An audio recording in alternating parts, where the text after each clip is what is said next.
The Frog King, or Iron Heinrich. Long ago, in a time when wishes still came true, there lived a king whose daughters were all very beautiful. Yet the youngest princess was the most beautiful of all.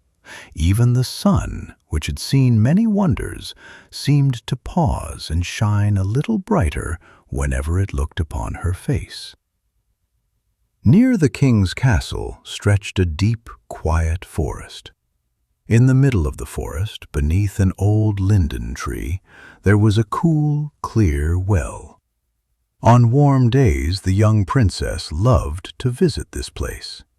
She would sit beside the well and play with her favorite toy, a small golden ball. She would toss it high into the air and catch it again, laughing as it sparkled in the sunlight. One day, as she threw the ball upward, it slipped past her hands. The golden ball bounced once on the ground and then rolled straight into the well. The princess watched helplessly as it disappeared into the dark water below. The well was so deep that she could not see the bottom. The princess sat down and began to cry. She cried, and nothing could comfort her. Suddenly, a gentle voice spoke nearby.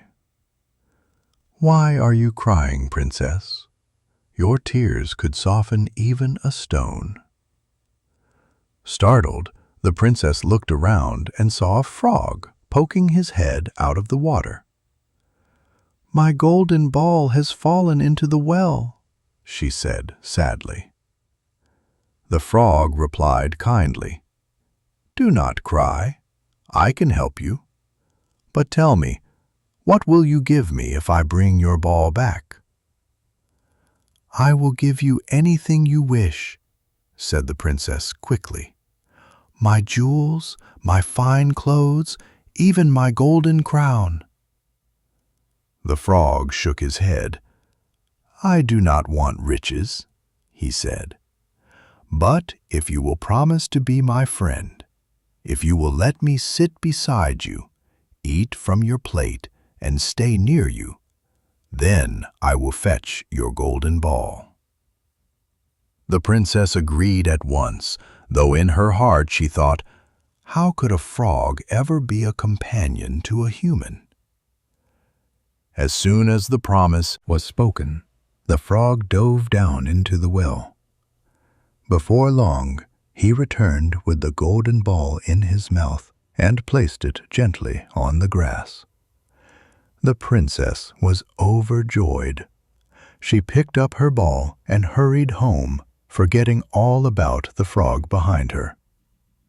"Wait! Take me with you!" the frog called. But she did not listen, and the frog sadly returned to his well. The next evening, while the princess was eating dinner with the king and the royal court, a strange sound echoed through the hall. Plip, plop, plip, plop. Something was climbing the marble steps. There came a knock at the door. "Princess, open the door for me." When the princess saw the frog outside, she quickly shut the door and ran back to her seat.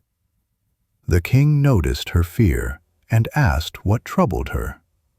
She told him everything: the well, the golden ball, and the promise she had made. The king listened carefully and then said, "A promise must be kept. Go and let the frog in." Reluctantly, the princess opened the door. The frog hopped inside and followed her to the table. "Lift me up," he said, "so I may sit beside you." Though she did not wish to, she obeyed her father. The frog ate happily, but the princess could barely swallow a bite. When the meal was finished, the frog said he was tired and asked to be taken upstairs. The princess felt frightened and unhappy, but the king reminded her gently, "You must not turn away someone who helped you when you were in need." She carried the frog to her room and placed him on the floor. But soon, in her anger and fear, she threw him away from her.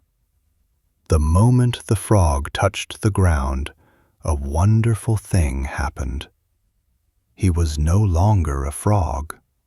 In his place stood a handsome young prince, with kind eyes and a gentle smile. He told the princess that he had been enchanted by a wicked spell, and that only her promise and her action could break it.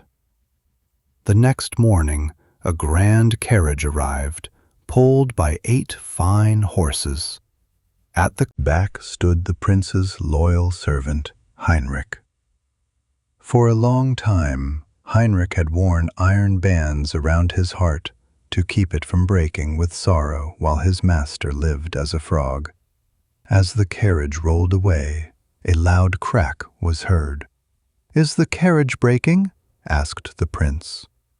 "No, my lord," said Heinrich. "It is my heart freeing itself at last, for you are happy again."